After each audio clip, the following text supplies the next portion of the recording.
Subscribe কৰক অসমীয়া tech জ্ঞানক computer related video' পাবলৈ। নমস্কাৰ সমখমবাসী ৰাইজলৈ মই ৰূপজ্যোতি বৰ্মন আৰু আপোনালোকে চাই আছে অসমীয়া টেক জ্ঞান। আজি আমি কথা পাতিম কমাণ্ড প্ৰম্পটৰ বিষয়ে, অৰ্থাৎ কিছুমান কমাণ্ড লাইনৰ বিষয়ে কথা পাতিম। আজি আমি শিকিম কমাণ্ড লাইন কেনেকৈ ব্যৱহাৰ কৰে, আমি কমাণ্ড লাইন ব্যৱহাৰ কৰি কেনেকৈ কম্পিউটাৰ এটা চলাব পাৰোঁ মাউচৰ সহায় নোহোৱাকৈ।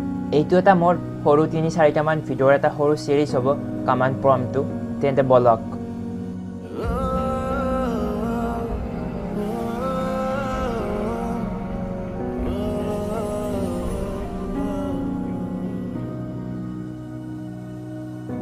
আমি আজি বেছিকেলি কথা পাতিম 5টা কমাণ্ডৰ বিষয়ে। সেইকেইটা হ'ল dir, cd, cd dot dot, md আৰু rd। তেন্তে বলক আমি প্ৰেক্টিকেলি চাওঁ। প্ৰথমতে আমি কমাণ্ড প্ৰম্পটটো অ'পেন কৰি লওঁ। উইণ্ড'জটো টিপক, তাৰপিছত লিখক cmd, তাৰপিছত Ctrl+Shift ধৰি কিনে এণ্টাৰটো টিপি দিয়ক। আমাৰ কমাণ্ড প্ৰম্পটখন অ'পেন হৈ যাব। তাৰপিছত আমি কম্পিউটাৰটোত যোনকেইটা ড্ৰাইভ আছে, কি ড্ৰাইভ আছে সেইটো জানি লওঁ। তাৰ কাৰণে লিখক ডিস্ক পাৰ্ট, DISKPART।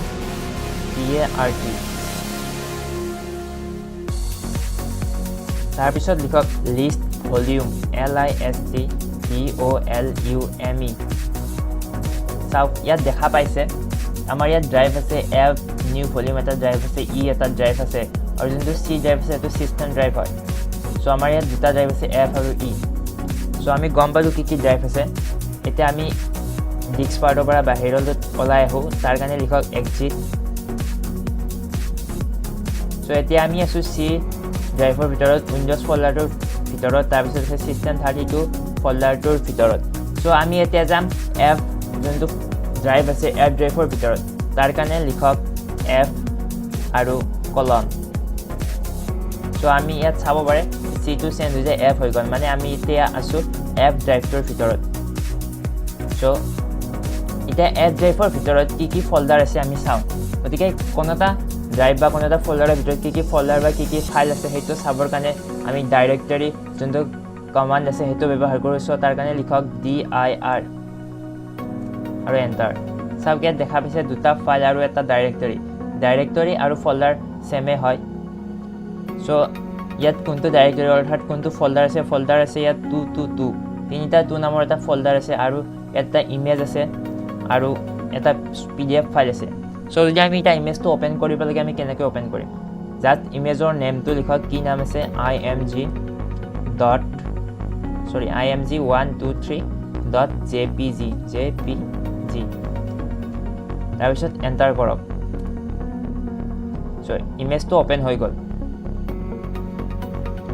তেনেকৈ আমি PDF ফাইলটো অ'পেন কৰিব পাৰিম। PDF ফাইলটোৰ নাম কি আছে?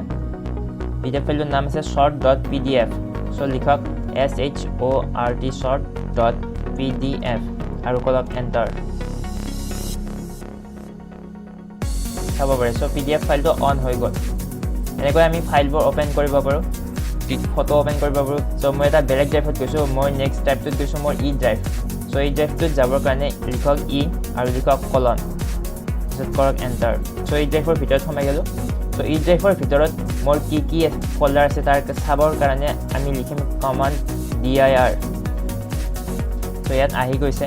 ইয়াত 3টা ফাইল আছে আৰু এটা ডাইৰেক্টৰী আছে, মানে এটা ফল্ডাৰ আছে। ফল্ডাৰটোৰ নাম হ'ল 111 আৰু ফাইলকেইটা আছে মই কম্পিউটাৰত দেখাই দিছোঁ মাউচেৰে। মই গৈছোঁ E ড্ৰাইভৰ ভিতৰত। যদি মই যাওঁ E ড্ৰাইভৰ ভিতৰত, চাব পাৰে ইয়াত এটা ফাইল আছে 11 আৰু বাকী 3টা আছে, এটা ফল্ডাৰ আছে আৰু বাকী 3টা ফাইল আছে।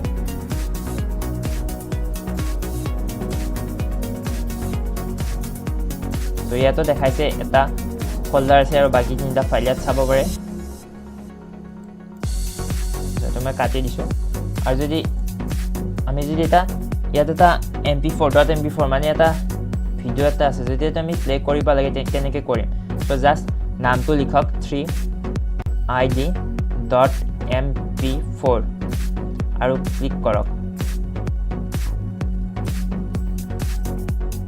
চাব পাৰে ভিডিঅ'টো অ'পেন হৈছে বা চিনেমাখন অ'পেন হৈছে।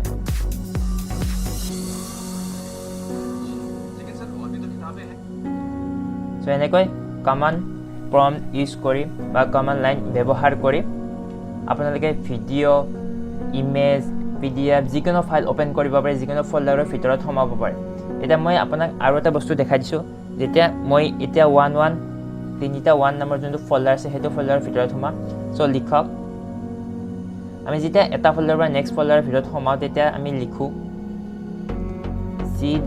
cd মানে হল চেঞ্জ ডাইৰেক্টৰী মানে ফল্ডাৰ এটা বেলেগ ফল্ডাৰত যাম এটো ফল্ডাৰৰ পৰা সো ফল্ডাৰৰ নামটো লিখক 111 এন্টাৰ কৰক চাব পাৰে এটা /111 মানে আমি 111 ভিতৰৰ ফল্ডাৰটোত আছো সো ইয়াৰ ভিতৰত কি ফাইল আছে তো চাবৰ কাৰণে লিখক dir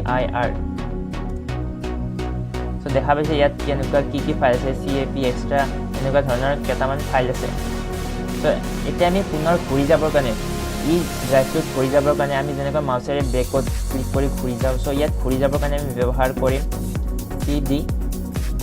cd যিকিনে দুটা ডট দিব লাগিব আৰু এন্টাৰ দিব সক এতিয়া আমি পুনৰ ড্ৰাইভলৈ ঘূৰি আহিছো গতিকে এটা ফল্ডাৰৰ পৰা নেক্সট ফল্ডাৰ এটাত ঘূৰি যাবৰ কাৰণে আমি লিখিব লাগে cd আৰু যেতিয়া আমি এটা বেলেগ ফল্ডাৰত ভিতৰত সোমাম তেতিয়া লিখিব লাগে cdd ফল্ডাৰ নেমটো লিখিব লাগে cd মানে চেঞ্জ ডাইৰেক্টৰী এটা বেলেগ ফল্ডাৰৰ ভিতৰত আমি সোমাই যাম এতিয়া যদি আমি এই গোটেই স্ক্ৰিনখন ক্লিয়াৰ কৰিব লাগে তেনেহলে ক্লিয়াৰৰ কাৰণে এটা কমান্ড আছে হেতু হল cls এন্টাৰ দিব ক্লিয়াৰ হৈ যাব গোটেই স্ক্ৰিনখন চাওক এতিয়া আমি দুটা কমান্ডৰ কথা কম হেতুটা হল কেনেকৈ আমি এটা ফল্ডাৰ বনাব পাৰো আৰু এটা ফল্ডাৰ ডিলিট কৰিব পাৰো সো তাৰ কাৰণে মই এটা ডেস্কটপত ফল্ডাৰ বনাই আৰু এটা ফল্ডাৰ ডিলিট কৰি দেখাই দিছো তাৰ কাৰণে আমি ডেস্কটপত যাব লাগিব গতিকে এতিয়া আমি এসু ড্ৰাইভত গতিকে আমি এটা যাম ডেস্কটপত তাৰ কাৰণে লিখক c ডেমেসু c উইন্ডোজ সিস্টেম 32 কিন্তু আমি হেতু ফাইল ফল্ডাৰত নালাগে আমি বেক হৈ আহিব লাগিব গতিকে cd বেক হৈ লওক আৰু লিখক cd বেক হৈ লওক তাৰপিছত আমি যাম c এৰ ভিতৰত আছে user change directory to users ইউজাৰৰ ভিতৰত আছে তাৰপিছত লিখক এতিয়া আমি আছো ডেস্কটপ মানে ডেস্কটপৰ ভিতৰত আছো এটা আমি সো আমি এতিয়া ইয়াত আছো গতিকে আমি ইয়াত জি ফল্ডাৰ বনাও ডিলিট কৰি ইয়াত দেখা পাব গতিকে আমি এটা নতুন ফল্ডাৰ বনাও হেতু কাৰণে আমি এটা কমান্ড লিখিম এটা হল মেক ডাইৰেক্টৰী অৰ্থাৎ মেক ফল্ডাৰ গতিকে লিখক md মেক ডাইৰেক্টৰী ফল্ডাৰটোৰ নাম লিখক যেনেকৈ মই নাম দিলো new 123 গতিকে এন্টাৰ মাৰক ইয়াত দেখা পাইছে এটা ফল্ডাৰ আহি গল new 123 এই ফল্ডাৰটো ডিলিট কৰিবলৈ তেনেহলে ৰিমুভ ডাইৰেক্টৰী অৰ্থাৎ ৰিমুভ ফল্ডাৰ গতিকে লিখক rd ৰিমুভ ডাইৰেক্টৰী rd ফল্ডাৰটোৰ নাম লিখক new 123 গতিকে এটো লিখাৰ পিছত ফল্ডাৰটো ডিলিট হৈ যাব